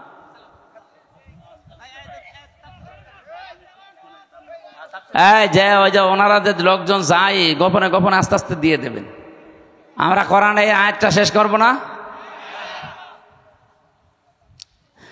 রব্বুল আলামিন জানিয়েছেন, পৃথিবীতে আমি আসক্তি তৈরি করে দিয়েছি যেহেতু মেয়েদের প্রতি, এজন্য এই জায়গায় আমাদের আদি পিতা হযরত আদম আলাইহিস সালামও কিন্তু দুর্বল হয়ে গিয়েছিলেন। এজন্য নিষিদ্ধ জিনিসের প্রতি আকর্ষণ, এটা সেই জন্মগতভাবে আমরা পেয়েছি সৃষ্টির প্রথম দিন থেকে। আমাদের এই জায়গায় আমাদের পরীক্ষার বিষয়। এখন থেকে একেবারে দৃঢ় সিদ্ধান্ত নিয়ে রাখবেন যেগুলো জায়েজ। আমি আসার সময় শুনছিলাম মাওলানা মনে হয় 14 জন মহিলার নাম বলছিলেন যাদের সাথে দেখা করা আপনার জায়েজ আছে। মোবাইলে যদি পারতপক্ষে কথা বলা লাগে 14 জনের সাথে বলবেন। এর বাইরে যদি কেউ কল দেয়, ওটা যদি জিবরাইলের খালাতো বোন হয়, তারপরেও বলবেন আপনার সাথে কথা নেই। কি কথা বলছে না কেন? আপনি শক্ত থাকবেন এই জায়গায়। মেয়েরা যারা এসেছেন এই জায়গায়, আপনারাও নিজেদেরকে খুব একজন আলেম সেই দিন দেখলাম কুমিল্লায় বাড়ি, উনি বলছিলেন নিজের স্ত্রীকে কেউ যদি ভিডিও মোবাইল কিনে দেয়, এই যে Android set, screen touch mobile, এটাই নিজের স্ত্রীকে কিনে দেওয়া আর পর পুরুষকে ঘরে ঢুকিয়ে দেওয়া একই কথা। অথচ এরকম বউ দেশে নেই। বলেন, এই মোবাইলটা, এই কম্পিউটার, এই ল্যাপটপ আপনি ওর হাতে দেননি, আপনি দিয়েছেন ওকে একেবারে জেনা, ব্যভিচার, বেপরদা হওয়ার জন্য একটা লাইন হাতে ধরিয়ে দিয়েছেন। ও মন মতো কিন্তু ওটা দিয়ে ব্যবহার করবে। আমার মনে হয় মেয়েদেরকে এই জায়গায় খুব সেন্সিটিভ থাকা দরকার। মা বোনেরা, স্বামী যদি আপনাকে বাটন ফোন দিয়ে খুশি থাকতে চায়, বাটনের উপরে আপনি আর যাবেন না। কারণ আমাদের টার্গেট তো শুধু এইটাই না, এরপরে আর একটা জায়গা আছে, আখেরাত। ওই জায়গাটা তৈরি করতে হলে আমাদের এখনই এই মনের সাথে যুদ্ধ করা লাগবে। আর যদিও এটা কঠিন বিষয়, শয়তান উৎপত্তি আছে, করতে দেবে না। আমি সহ যারা এসেছি আজকে থেকে নিজেদেরকে শয়তান যতই চাপ দিক আমরা কন্ট্রোল হব। এই 14 জন মহিলা বাদ দিয়ে কেউ কল দিলেও জরুরি না হলে আমার দরকার নেই। আমি নিজেরটা বলছি, আমার এই মোবাইলে শুধু বাংলাদেশ না, বিশ্বের কোনো জায়গা থেকে যদি মহিলারা কল দেয়, আমি আগে জিজ্ঞাসা করিনি প্রথমে যে মা আপনার স্বামী আছে অথবা আপনার ছেলে আছে। আজকে এই যে ইন্দোনেশিয়া থেকে, মালয়েশিয়া থেকে 3 জন মহিলা কল দিয়েছিল হোয়াটসঅ্যাপে আর মেসেঞ্জারে। আমি প্রথমেই তাকে মেসেজ লিখে জিজ্ঞাসা করছি, কে আপনি, আপনার স্বামী আছে অথবা সন্তান আছে? যদি স্বামী সন্তান থাকে, কোনো যদি কিছু চাওয়ার লাগে, আপনার কোনো মাসলা মাসাইল লাগে, তাদেরকে দিয়ে জিজ্ঞাসা করান। আপনার সাথে আমি কথা বলতে পারবো না, কারণ আমার মোবাইল ট্যাগ হয়। আপনার সাথে আমি কি কথা বলতে যে কি কথা বলবো ওইটা রেকর্ড করে আপনি ছেড়ে দেবেন, তখন মানুষ বলবে হামজা গেল গেল। হ্যাঁ, কথা বলছেন এখন? আমার সাথে তো চোখের মতো লেগে আছে সব। আর খুব জরুরি যদি নাছড় বান্দা হয়, মেসেজ দেয় যে না আমার খুব দরকার, ওই আমার পাশে যে মাওলানা হুসাইন আহমেদ থাকে, ওর কাছে বলি যে তুমি বলো যে আমি হামজা বলছি, যা বলার বল। ও মনে করে যে হুজুরি বলছে, যা বলার বলে। ফতোয়া শুধু আমারে জিজ্ঞাসা করে, মাসলা যদি কোরআন হাদিস কেন্দ্রিক হয় বলি যে এইটা এইটা জান। আজকে সকাল 11টায় এসেছে ভারত, বসিরহাট থেকে 2 জন স্বামী আর স্ত্রী। ওরা যদিও বলছিল যে হুজুর বিষয়টা গোপন রাখবেন, আমি শিক্ষার জন্য বলছি। ওই লোকটা তার দ্বিতীয় বউ নিয়ে এসেছে। প্রথম বউটার কাছে অনুমতি নেয়নি, দ্বিতীয় বিয়ে করেছে গোপনে 8 বছর বিয়ে করে। একটা ছেলেও আছে 8 বছরের, 4 বছরের, মানে ছেলে সহ বিয়ে করেছে। 4 বছর বয়স ছিল ছেলেটা, আর 8 বছর বিয়ে করেছে। এখন বয়স হয়ে গেছে। নিয়ে আসার পরে বড় বউ রাখছে, না এই বউ যদি থাকে আমি তোমার ভাত খাবো না, এই বউ ভাত দেওয়াই লাগবে। এটা আমাদের বাংলাদেশ, ভারত, পাকিস্তান এই সমস্ত দেশে একটু সমস্যা। কারণ দ্বিতীয় বিয়েকে মানুষ খারাপ মনে করে, আর মনে করো চরিত্র খারাপ, এই জন্য বিয়ে করেছে। অথচ চরিত্র ঠিক রাখার জন্য যার একটা বিয়ে করেছে, এটা কেউ বলে না। আর এটা একটা যে জায়েজ কাজ, তারপরও আমরা ঘৃণা করি, খারাপ ভাবি। কি এই এলাকায় নেই? যত ভালো বউ নিয়ে বাস করেন, আর একটা বিয়ে করে দেখেন গোপনে, আপনার 14 গোষ্ঠী উদ্ধার করবে। অথচ এটা যে একটা জায়েজ কাজ, আল্লাহর নির্ধারিত বিধান। এই যে নারী কমিশন যে রিপোর্টগুলো দিয়েছে, তার ভেতরে এইটা একটা। তারা বলছে না, বিয়ে যে পুরুষেরা একাধিক বিয়ে করে, এটা মহিলাদের প্রতি বৈষম্য। এক মহিলাও 4টে বিয়ে করবে। এক মহিলা 4টা বিয়ে করলে যদি সন্তান হয়, কোন বাপের পরিচয় দেবে? এই কথা বলছে না কেন? ওরা যে রিপোর্টগুলো দিয়েছে, একটাও মানুষের রিপোর্ট না। আমার মনে হয় সবগুলো মেয়াদ উত্তীর্ণ গাঁজা খেয়ে রিপোর্ট দিয়েছে। কারণ মেয়াদ আলা গাঁজা খেলে মানুষ এ কথা বলে না। আমার কুষ্টিয়ার লালনের মাজারে তো মানুষ গাঁজা খায় দেখি, ওরা মেয়াদ আলা গাঁজা খায়, এই জন্য ওরা এত বেশি উল্টাপাল্টা বকে না। আর এই মহিলাগুলো সব মেয়াদ উত্তীর্ণ গাঁজা খেয়েছে, এই জন্য কোরআনে কারিমের উপরে হাত দিয়ে তারা ভুল ধরছে। উনি আমারে বলছিল, আমার বউ, ছোট বউটা আমি সাথে করে নিয়ে এসেছি আজকে। আমি বললাম নিচে বসান। ওই যে 2 জন ছিল আমার সাথে। কি মাসলা জিজ্ঞাসা করতে চান বলেন? যেহেতু স্বামী আপনার সাথে আছে, অসুবিধা নেই।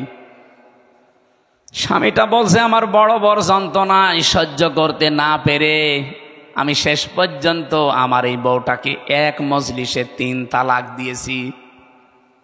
কথা বুঝতেছে? এখন ফতোয়া দেন তো, আমি এই বউকে রাখবো না ছেড়ে দেব? আমি 2টা মত বললাম যে আমার দেশে আবু হানিফা রহমতুল্লাহ আলাইহির মত অনুযায়ী আমরা চলি বেশি, নাকি আমাদের এই উপমহাদেশে অধিকাংশ আমরা আবু হানিফার মত অনুযায়ী চলি বেশি। আমাদের মাযহাব অনুযায়ী নিয়ম হচ্ছে এক জায়গায় এক বৈঠকে 3 তালাক দিলে তালাক হয়ে যাবে। এখনো যে 3টা ইমাম আছে, অন্যান্য আরো আলেমদের মত আছে, সে মত আমি নিজেও মানি না, কিন্তু আমি ওই মতগুলো শ্রদ্ধা করি। এই জিনিসটা আমাদের নেই, এই জন্য ইসলাম আজ পিছিয়ে যাচ্ছে। আমি আলেমদেরকে বলছি, আপনি অন্যের একটা মত মানেন না, ঠিক আছে, কিন্তু তার মত এটা শ্রদ্ধা করা লাগবে। ইমাম আবু হানিফা রহমতুল্লাহ আলাইহির সাথে অন্যান্য ইমামদের মত একেবারে পুরা উল্টা। ইমাম আবু হানিফা জানিয়েছে সূরা ফাতিহা যদি নামাজে কেউ পড়ে তার নামাজই হবে না। ইমাম শাফি বলছে, ইমাম শাফি রহমতুল্লাহ আলাইহি বলেন, নামাজের ভেতরে যদি কেউ সূরা ফাতিহা না পড়ে তার নামাজই হবে না। এটা পুরা উল্টা না? বলেন বলেন। একজন বলছে হবেই না, আর একজন বলছে না পড়লে হবে না। পুরা উল্টা। কিন্তু তারা মতটা শ্রদ্ধা করতো। কোনো দিন আপনি তাদের ভেতরে কোনো বিদ্বেষ, হিংসা, অহংকার মানি না এ কথা ছিল না। উনি বলতো এটা আমার মত, মানলে মানেন, না হলে ওনার মতটা আমি শ্রদ্ধা করি, কিন্তু আমি ওইটা মানি না। আমি আল্লাহর ওই বান্দা বসিরহাট থেকে যারা এসেছিল আজকে বললাম যে ভাই আপনি মুসলমান, আপনারা তো বিপদেই আছেন ভারতে। বলছে হ্যাঁ খুব বিপদে আছি। আপনার এই বউটাকে এখন 2টা মত আছে, আপনি যে মত অনুসরণ করে চলেন ওইটা মেনে চলেন। আমাদের মাযহাব অনুযায়ী এই নিয়মটা যে আপনার বউ যেহেতু তালাক হয়ে গেছে অন্য আরেকজনের সাথে বিয়ে দেবেন, সে সংসার করার পরে ইচ্ছা করে ছেড়ে দেবে, তালাক দিয়ে দেবে, 3 মাস 10 দিন পরে আপনি তারপরে বিয়ে করে ফেলবেন, এইটা একটা নিয়ম। আর একটা মাযহাব আছে, ওটা এক বৈঠকে বা 1 মাসের ভেতরে যদি 1001 কোটি 12 তালাক দেন তো 1 তালাক হবে। তাহলে ওইটা আর একটা মত, ওটা 3 মাসে 3 হায়েজে 3 তালাক দেওয়া লাগে। ওটা যদি আপনি ওই মত অনুসরণ করে চলেন আপনি ওইটাও মানতে পারেন। এখন ওনারে বলে দিয়েছে আমি 2টা মত, উনি যেইটা মেনে, যেই মাযহাব মেনে চলে চলুক গা, আমার অসুবিধা নেই। আমি তো ওইটা মানি না, কিন্তু আমার শ্রদ্ধা করা লাগবে। আজ আমরা এই দেশে যারা বিভিন্নভাবে ইসলাম কায়েমের চেষ্টা করছি, এই যে যারা জামাত ইসলাম করে, তারা কথা শুনতে শুনতে 54 বছর পর্যন্ত আমরা দেখছি তাদের বিরুদ্ধে একটা মিথ্যা তহমত দেওয়া আছে যে এরা মওদুদীর অনুসরণ করে চলে। মওদুদী কি কোনো ফেকার ইমাম ছিলেন? বলেন বলেন। তো তাকে আমরা অনুসরণ করছি কি কোন বসে? তিনি দার্শনিক ছিলেন, তিনি রাষ্ট্র চিন্তা করতেন, রাষ্ট্র নিয়ে, তিনি অর্থনীতি নিয়ে চিন্তা করতেন। এই যে ইসলামী ব্যাংকের যে থিওরি তিনি দিয়েছেন, সুদ মুক্ত ভাবেও যে ব্যাংকিং ব্যবস্থা চালানো যায়, এই যে জমি জায়গা যারা চাষ করে খান এখান থেকেও যে সুদ থেকে বাঁচা যায়। যারা এই যে 1 লাখ টাকা আমি এই ভাইরে দিলাম, 1 বিঘা জমি নিলাম, যতদিন আমি চাষ করে খাবো ততদিন জমি ফেরত দেওয়া লাগবে না, যখন টাকা ফেরত দেব তখন জমি ফেরত নিয়ে নেব। এটার নাম কি? এই যে বন্ধক। এটা জায়েজ আছে, অথচ এলাকায় বহু মানুষ মনে হয় আপনারা করেন না? না, এটা যদি জায়েজ করতেই হয় তাহলে কয়েকটা পদ্ধতি মানা লাগবে, নয়তো আপনার মায়ের সাথে জেনা করার গুনাহ হবে। যতদিন এই ভাইয়ের জমি আমি চাষ করে খাবো ততদিন এই যে সরকারকে টাকা দেওয়া লাগে, খাজনা। 1 বিঘা জমিতে কয় টাকা ভাই? হ্যাঁ, 75 টাকা আমার মনে হয়, 250 হয়ে গেছে। আমি আর তো দেওয়া লাগে না, আমার বাপ দেয়, আমি জানিও না। যাই হোক, 250 যদি হয়, প্রতি বছরে বছরে এই সরকারের টাকাটা যে চাষ করে খাচ্ছে সে দেবে। আর যখন আমি ওনারে টাকা ফেরত দেব, জমি নিয়ে নেব, তখন কমপক্ষে 1 লাখ যদি হয় তাহলে 8 থেকে 10,000 টাকা কম নেওয়া লাগবে। বলে হুজুর এটাই লস হয়ে যায়। এই ভাই, লস হোক লাভ হোক আপনার দেখার দরকার কি? লাভ লসের মালিক কি আপনি না আল্লাহ? তো উনি যখন বিধান দিচ্ছে, দেখবে উনি 1 লাখ গরু বিক্রি না করে বাজার থেকে চলে আসতেছে, ডাকাতে ধরেছে, বলছে বাবাজি আমারে ধরে করবেন কি? আমি গরু বিক্রি করতে পারিনি, বেশি দাম হয়নি, এই জন্যে মুখের ওপরে 2 থাপ্পড় দিয়ে বলছে, বেটা বেয়াদব, বিক্রি করলি না মানে টাকা তো নেব আমরা, দাম কম হোক বেশি হোক তোর দরকার কি? লাভ লসের মালিক কি আপনি? কে? উনি যে নিয়মটা দিচ্ছে এইটা মানেন, আশা করছে এখন থেকে এই সিস্টেম মেনে চলবেন। আর একটা নিয়ম আছে, এই যে খেয়ে দেয়ে শোধ, জমি দিলাম, এটা কি বলে, কন্টাক্ট, এটা জায়েজ আছে। আর একটা নিয়ম আছে 3 নাম্বার, আমি ওনারে 1 বিঘা জমি দিলাম, প্রতি বছরে বছরে উনি 2 মণ ধান বা 10,000 টাকা আমারে দিয়ে দেবে 1 বছরে, এটা জায়েজ আছে। কারণ 1 বছরে 1 বিঘা জমি থেকে অন্তত 10,000 টাকা উপায় করা কোনো ব্যাপার না। এই এলাকায় তো আরো বেশি হওয়ার কথা, 3-4 বার। লস হয়, ও জিনিসপত্রের দাম কমে গেছে এই জন্যে। তাহলে টাকাও কমিয়ে নেবেন, যদি দাম কমে যায় এভাবে তাহলে টাকাও কমিয়ে দেবেন। আমার ভাইরা, আমি যে কথা বোঝাচ্ছিলাম, সাজ্জেদ আবুল আলা মওদুদী রহমতুল্লাহ আলাইহি, ওনার কাছ থেকে একটা থিওরি হয়তো জামাত ইসলাম নিয়েছে, যে রাষ্ট্রে গণতান্ত্রিক পদ্ধতিতে ইসলাম কায়েম করা যায়। পদ্ধতিটা ভুল হতে পারে, সেখান থেকে একটা জিনিস শুধু ওনারা নিয়েছে। অন্যান্য যারা ইসলামী দলে আছে প্রত্যেকে এক একজনের কাছে থিওরিগুলো তারা নিয়েছে। আমাদের সবার মূল তো এক থাকা দরকার, যে আমি অন্যের মত মানি না, কিন্তু তার মতটাকে শ্রদ্ধা করা লাগবে। এই জিনিস যতদিন বাংলাদেশের মানুষের ভেতরে না আসবে, এই দেশের দিন কায়েম হওয়া সম্ভব না। এই ছোটখাটো বিষয় নিয়ে মতপার্থক্য তৈরি হয়ে যাবে। এই জন্যে মানুষ যে এক জায়গায় হবে কি নিয়ে কি দিয়ে, সেই কথা সূরা আলে ইমরানের 64 নম্বর আয়াতে আল্লাহ ঘোষণা দিয়েছেন, কুল তাআলাউ কুল ইয়া আহলাল কিতাবি তাআলাউ ইলা কালিমাতিন সাওয়াইম বাইনানা ওয়া বাইনাকুম আল্লা না'বুদা ইল্লাল্লাহ। আমার ওইদিকে বিষয় না, আমি একটা টাচ দিলাম। মেয়েদেরকে আল্লাহ যেহেতু আকর্ষণীয় করে বানিয়েছে, লোভনীয়, এর প্রতি একটা আসক্তি বানিয়ে দিয়েছে, এই জন্য আমাদের এই জায়গায় খুব সেন্সিটিভ থাকা লাগবে, সতর্ক থাকা লাগবে এদের বিষয়ে। মেয়ে লোককে আমার আল্লাহ পরীক্ষার সবচাইতে বড় বস্তু বানিয়েছে। শয়তান এদেরকে জাল হিসাবে ব্যবহার করে রাস্তায় নিয়ে আসে। এই জন্য মেয়ে লোক যখন বাড়ি থেকে বাইরে আসবে, সাজগোজ করে পারফিউম দিয়ে সেন্ট মেখে বাইরে আসা মেয়ে লোকের জন্য জায়েজ নেই, হারাম। বলেন নাউজুবিল্লাহ। সম্মানিত মা বোনেরা, আপনার সাজগোজ, সেন্ট, পারফিউম এগুলো ব্যবহার করার জন্য আপনার উপযুক্ত জায়গা আপনার স্বামীর বেড। এই বিছানা, শুধু বাইরে আপনি এগুলো করতে পারবেন না, যেহেতু আপনাকে শয়তানের জাল হিসাবে শয়তান ব্যবহার করবে। নবীজি জানিয়েছেন, আমরা আজকে থেকে সতর্ক হয়ে যাব এই জায়গা থেকে, যে আমরা কোনো দিন যেন নিজের মেয়েকে, বউকে, নিজের ফুফুকে, মাকে, শাশুড়িকে, খালাকে বেপরদা করে রাস্তাঘাটে ছেড়ে না দেই।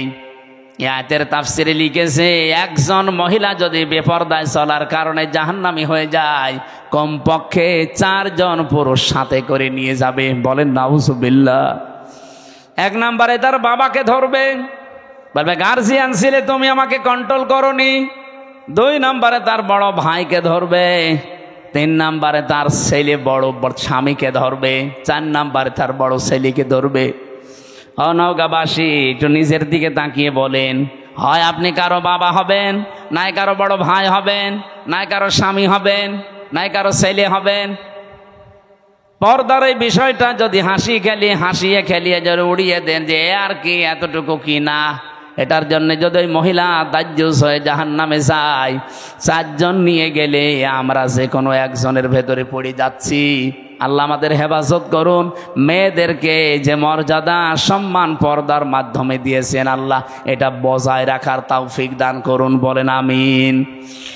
দুনিয়াতে আল্লাহ পাক জানিয়েছেন, আমি পরীক্ষার বস্তু আরো কয়েকটা বানিয়েছি। তার নাম্বারে অল বানিন, সন্তানাদি, ছেলে মেয়ে, স্ত্রী পুত্র, এগুলো আমার আল্লাহ আমাদের কাছে পরীক্ষার বস্তু বানিয়েছেন। লোভনীয়, আকর্ষণীয়, ভালোবাসার জিনিস এগুলো।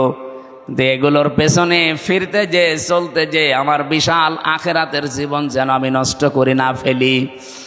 সূরা মুনাফিকের ভেতরে আল্লাহ আমাদের জন্য ওয়াজ করেছেন, ইয়া আইয়ুহাল্লাযীনা আমানু লা তুলহিকুম আমওয়ালুকুম ওয়ালা আওলাদুকুম আন যিকিরিল্লাহ ওয়া মান ইয়াফআল যালিকা ফাউলাইকা হুমুল খাসিরুন।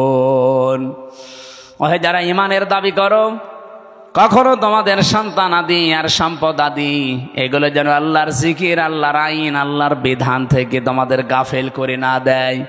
যদি এরকম কেউ করে থাকো, আমি আল্লাহ বলছি সে জীবনে ক্ষতিগ্রস্ত হয়ে যাবে। বলেন নাউজুবিল্লাহ। এ ওয়াজটা আমার নিজের জন্যই মনে করেন। আজকে থেকে আমি নিজেই সংশোধন হয়ে চলবো। যত মহব্বতের জিনিস সন্তান হোক, তার পেছনে পড়ে আল্লাহর বিধান নামাজ, তার পেছনে পড়ে আল্লাহর বিধান রোজা, তার পেছনে পড়ে আল্লাহর বিধান যাকাত, এগুলো যেন আমি লঙ্ঘন না করি, নষ্ট না করি। আল্লাহ আমাকে নিজে এবং যারা এখানে শুনছি প্রত্যেককে আমল করার তৌফিক দেন। বলেন আমিন। এরপরে আল্লাহ কোরআনে দিয়েছেন, আল কানাতিরিল মুকানতারাতি মিনাজ যাহাবি ওয়াল ফিদ্দাতি ওয়াল খাইলিল মুসাওয়ামাতি ওয়াল আনআমি ওয়াল হারস। এই পৃথিবীতে পঞ্জীবিত সোনা, পঞ্জীবিত রূপা, ব্যবসার মাল এবং ভালো ভালো বাড়ি গাড়ি, শস্য ক্ষেত, এগুলোর প্রতি মহব্বত, ভালোবাসা, আকর্ষণ, আসক্তি আমি আল্লাহ তৈরি করে দিয়েছি। কিন্তু দুনিয়ায় সব এগুলো ভোগের বস্তু। যালিকা মাতাউল হায়াতিদ দুনিয়া আল্লাহু ইনদাহু হুসনুল মাব। আমি আল্লাহর কাছে উত্তম কিছু আছে যেগুলোর খবর এখনো তোমরা জানো না। সে কথাটা জানাতে আল্লাহ এখানে তিনটা বৈশিষ্ট্যের কথা আমাদের জানিয়েছেন।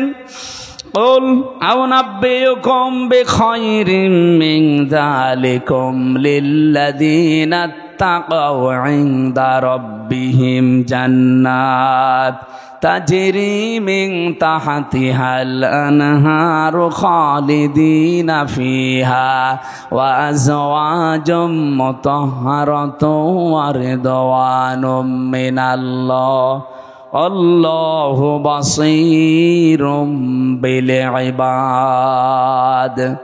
নবী আপনি বলুন, আমি কি তোমাদেরকে এমন উত্তম কিছু বিষয়াদি জানাবো, সেগুলো কি যারা তাকওয়া অবলম্বন করে আল্লাহকে না দেখে ভয় করে চলার নীতি, এগুলো নিয়ে দুনিয়ার জীবন চালাতে থাকবে। চোখ বন্ধ হয়ে গেলে এদের রবের কাছে বাগান তৈরি করা আছে, যার তলদেশ দিয়ে নদী আর নহর প্রবাহমান। চিরকাল সেখানে থাকবে, কেউ তাকে বের করে দেবে না।